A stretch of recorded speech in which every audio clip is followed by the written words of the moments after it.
آوازیں نکلتی ہیں اور لوگ اس کی طرف متوجہ ہوتے ہیں، والعیاذ باللہ۔ 31واں پوائنٹ، غیر شادی شدہ مرد و عورت کو نکاح کی ترغیب دی گئی۔ 32 نمبر آیت میں نکاح کرو، وہ غریب اور فقیر ہوں گے تو اللہ تعالیٰ انہیں اپنے فضل سے مالدار اور غنی بنا دے گا۔ یعنی محض غربت اور تنگ دستی نکاح میں مانع نہیں ہونی چاہیے، مگر ہم لوگوں نے سٹیٹس بنا رکھے ہیں، خاندان دیکھتے ہیں، پتہ نہیں کیا کیا دیکھتے ہیں کہ یہ بھی دیکھتے ہیں کہ لڑکی کے ساتھ وہ ہمیں کیا دیں گے۔ استغفر اللہ، نعوذ باللہ من ذالک۔ یہ ہندوؤں والا عقیدہ، یہ کافروں اور غیر مسلموں والا عقیدہ، جس نے تمہیں اپنی بیٹی جوان کر کے بیاہ کر کے دے دی، اس سے بڑی اور چیز تیرے لیے کیا تھی، مگر ہم نے اس پر نظریں جمائی ہوئی ہیں، والعیاذ باللہ۔ اور انہی چکروں میں بچے 25 سال کے ہو جاتے ہیں، ان کی شادی نہیں ہوتی، اور اس سے بھی بڑے موجود ہیں 35 40 سال، تو آج کل عام ہیں۔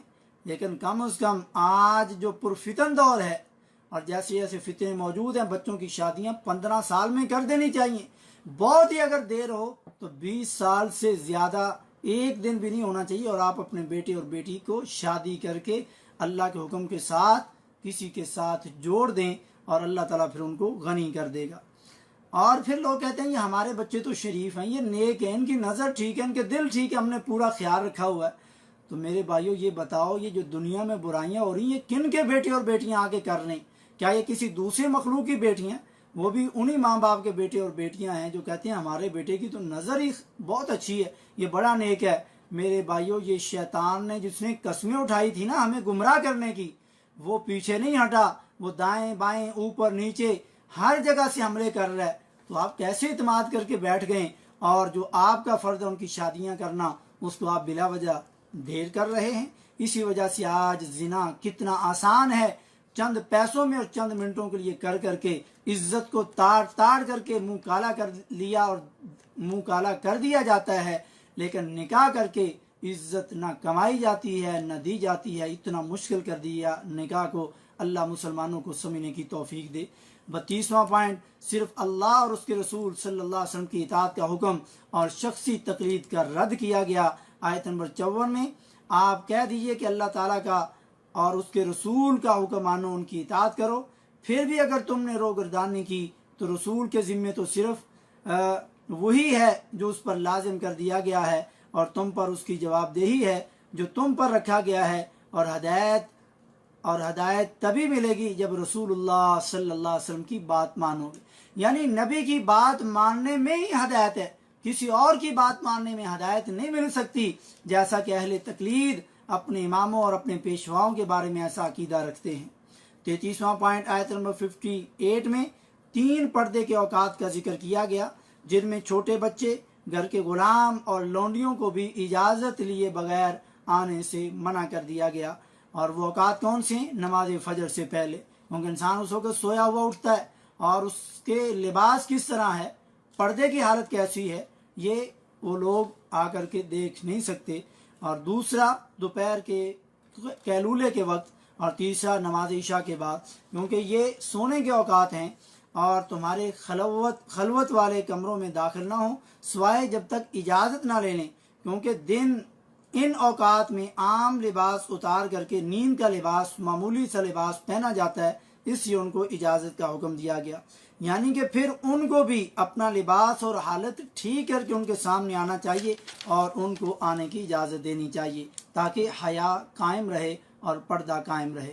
34واں پوائنٹ، بوڑھی خواتین جن کے چہرے سے خوبصورتی اور کشش کی کوئی چیز ظاہر نہ ہو، پردے میں ان کو رخصت دی گئی ہے، لیکن آخر میں کہا گیا اگر وہ پھر بھی پردہ کریں تو ان کے لیے زیادہ بہتر ہے، لیکن وہ اپنا اگر بناؤ سنگار ظاہر کرتی ہیں اور اپنی خوبصورتی ظاہر کرتی ہیں، ان کی خوبصورتی سے چہرے سے خوبصورتی ظاہر ہو رہی ہے تو ان کو پردہ ضرور کرنا چاہیے۔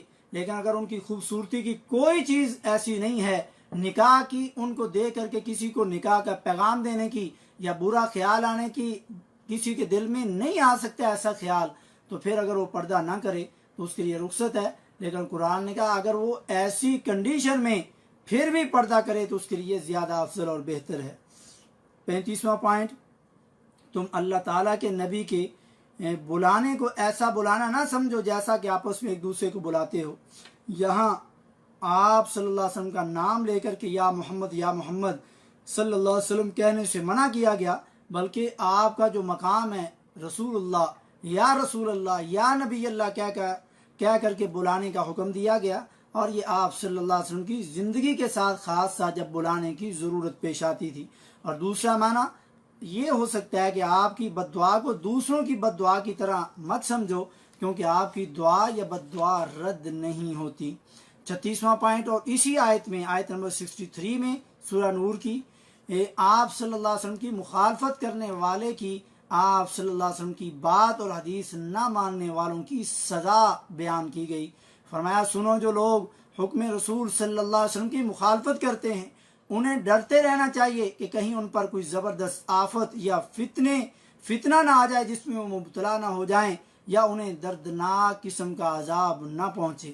آج کتنے لوگ اور کتنے علماء ہیں جو بڑی آسانی سے کہہ دیتے ہیں کہ جی ہمارے مسلک میں اس حدیث کا کوئی جواب دیا ہی گیا ہوگا، اس لیے ہم اس حدیث کو نہیں مانتے۔ میرے بھائیو ذرا غور کرو، حدیث کا جواب، نبی کی بات کا جواب نبی سے کوئی بڑا ہی دے سکتا ہے، چھوٹا کیسے دے سکتا ہے؟ تو آپ نے اپنا عقیدہ کیسا بنا لیا استغفر اللہ من ذالک کہ ہمارے اماموں نے، ہمارے مفتیوں نے اس حدیث کا کوئی نہ کوئی تو جواب دیا ہی ہوگا۔ تو اللہ نے آپ کو عقل نہیں دی کہ آپ نبی کے فرمان کے مقابلے میں کسی اور کے فرمان کو لا کر کے کھڑا کر کے اس پر اپنے مسئلے اور اپنے عقیدے کی بنیاد رکھ رہے ہیں۔ کتنی جرت ہے ان لوگوں کی جنہوں نے یہ ہمت ان کے اندر پیدا کی، اور وہ پھر اسی ہمت کا جو اصل میں کفر ہے اس کا پھر وہ اظہار کر دیتے ہیں۔ یعنی کہ دوسرے لفظوں میں وہ صاف صاف کہہ رہے ہوتے ہیں ہمیں نبی صلی اللہ علیہ وسلم کی بات پسند نہیں، نعوذ باللہ، ہم فلاں امام کے مقلد ہیں، جو وہ کہہ رہا ہے وہی کریں گے۔ تو لوگوں اس آیت کا ترجمہ ہی پڑھ لو، تعصب کی اینک اتار لو اور غور کر لو، سمجھ لو، اس لیے کہ قبر اور حشر میں تمہارے کوئی بھی کام نہیں آئے گا۔